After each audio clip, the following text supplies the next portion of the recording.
Yo, what's up? Kembali lagi bersama saya di Bahas-Bahas Sejarah.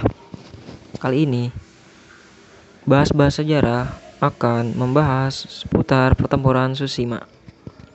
Tapi sebelum itu, saya minta tolong untuk di-subscribe dulu, serta berikan like, komen, juga share lah ya. Terima kasih. Yuk lanjut.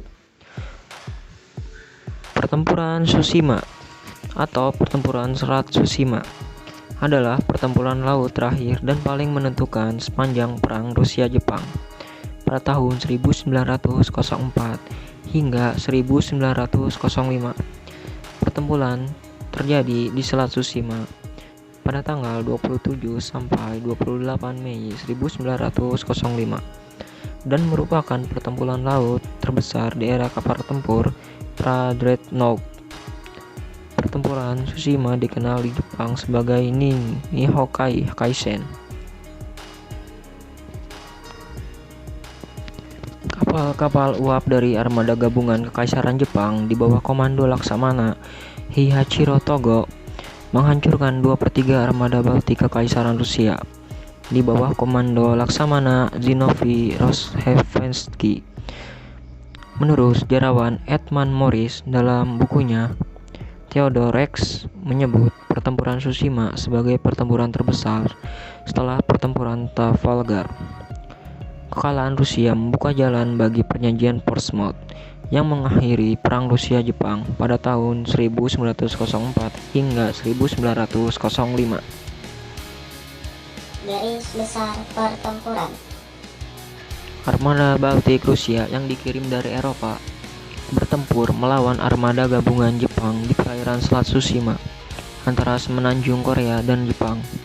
Sebelumnya, pada tanggal 10 Agustus tahun 1904, armada Pasifik Rusia sudah berantakan dalam pertempuran Laut Kuning, dikalahkan armada Jepang.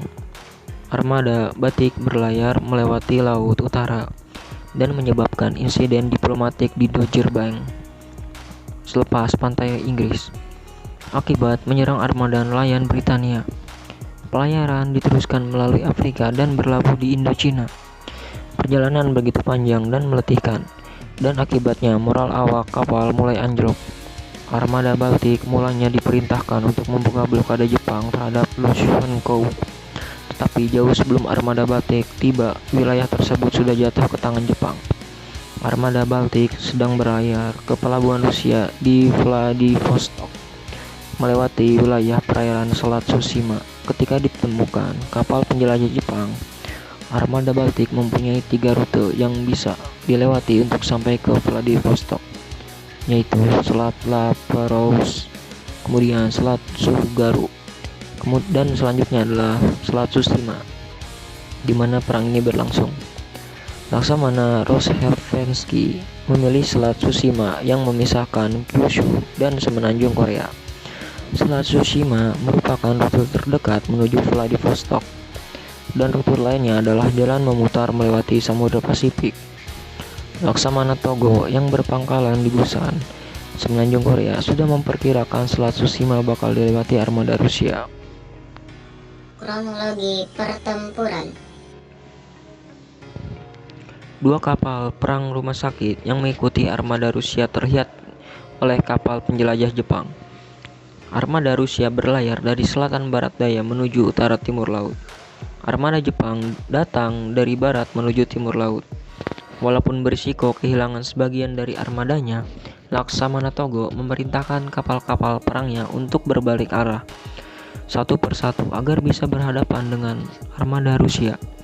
Kapal-kapal Jepang berbalik arah dengan selamat, dan kedua armada saling berhadapan dan terpisah jarak sekitar 6.200 meter. Era pertempuran laut modern pun dimulai ketika kedua belah armada mulai saling melepaskan tembakan meriam. Sebelum pertempuran Laut Tsushima, kapal-kapal dalam pertempuran laut melepaskan tembakan meriam pada jarak yang lebih dekat. Laksamana Togo unggul karena armada Rusia tidak bersiap menghadapi serangan. Sejak perang dimulai, awak kapal perang Jepang sudah terus-menerus berlatih menembakkan meriam dengan peluru subkaliber. Armada Laksamana Togo memiliki penembak meriam yang lebih unggul dan lebih sering mengenai sasaran. Selain itu, kualitas amunisi Jepang waktu itu lebih baik dibandingkan amunisi Rusia. Tembakan meriam kapal-kapal Jepang juga lebih akurat karena memiliki lebih banyak instrumen pengukur jarak dibandingkan kapal perang Rusia. Armada Baltik waktu itu sedang tidak dalam keadaan siap tempur. Selain 4 kapal perang terbaru keras Borodino, Armada Baltik terdiri dari kapal model lama dan tidak terpelihara dengan baik. Pelayaran panjang menyebabkan bagian bawah lambung kapal kotor karena kurangnya waktu pemeliharaan. Akibatnya, kecepatan kapal Rusia berkurang dan kapal-kapal Laksamana Togo bisa memiliki kecepatan maksimum 16 knot atau sekitar 30 km per jam. Sedangkan kapal-kapal Laksamana Rozhestvensky hanya memiliki kecepatan maksimum 9 knot atau 17 km per jam. Laksamana Togo memanfaatkan keunggulan manuver kapal-kapalnya dan sempat melakukan taktik pertempuran laut crossing the T sebanyak 2 kali. Laksamana Rozhestvensky tewas ketika akibat pecahan logam di kepalanya. Dan dalam sehari, pada tanggal 27 Mei 1905, armada Rusia kehilangan kapal tempur, yakni Kian-Zaporozhov, Olshyapya, Emperor Alexander III, dan Borodino. Kapal-kapal Jepang hanya mengalami kerusakan ringan, terutama kapal-kapal tempur kelas Mikasa. Menjelang malam, Laksamana Muda Nobogatov mengambil alih komando armada Rusia. Di malam hari, kapal-kapal torpedo dan kapal perusak Jepang mulai memburu kapal-kapal armada Rusia yang berpencar dalam kelompok-kelompok kecil dan berusaha melarikan diri ke utara. Kapal-kapal tempur kelas Navarin yang memang sudah tua tenggelam. Kemudian kapal tempur Sissoy Veliki dan 2 kapal penjelajah tua rusak berat. Admiral Nakhimov dan Vladimir Monomakh hingga harus ditenggelamkan di pagi harinya. Pasca pertempuran. Keempat kapal perang lain di bawah komando Laksamana Muda Nebogatov dipaksa menyerah pada hari berikutnya. Dari keempat kapal tersebut, hanya terdapat 1 kapal perang modern, kapal tempur Orel, sedangkan selebihnya merupakan kapal tempur Emperor Nikolai I, dan 2 kapal tempur perairan Avrasin dan Admiral Senyavin. Keempat kapal tersebut tidak akan mampu bertahan atas serangan armada Jepang. Hingga malam tanggal 28 Mei, hanya tinggal 1 kapal Rusia yang dikejar armada Jepang. Kapal perairan Admiral Ushakov menolak untuk menyerah dan ditenggelamkan. Kapal penjelajah Jepang. Walaupun usianya sudah tua, kapal penjelajah Dmitri Donskov berjuang melawan 6 kapal penjelajah Jepang dan bertahan sampai hari berikutnya. Walaupun akhirnya rusak berat dan harus ditenggelamkan, 3 kapal penjelajah Rusia, Aurora, Zemtuk, dan Oleg, berhasil lolos ke pangkalan Angkatan Laut Amerika Serikat di Manila dan ditahan. Di pihak Rusia, hanya kapal layar cepat Almaz dan 2 kapal perusak yang berhasil sampai Vladivostok. Rusia kehilangan hampir seluruh kapal armada Baltik dalam pertempuran di Selat Tsushima.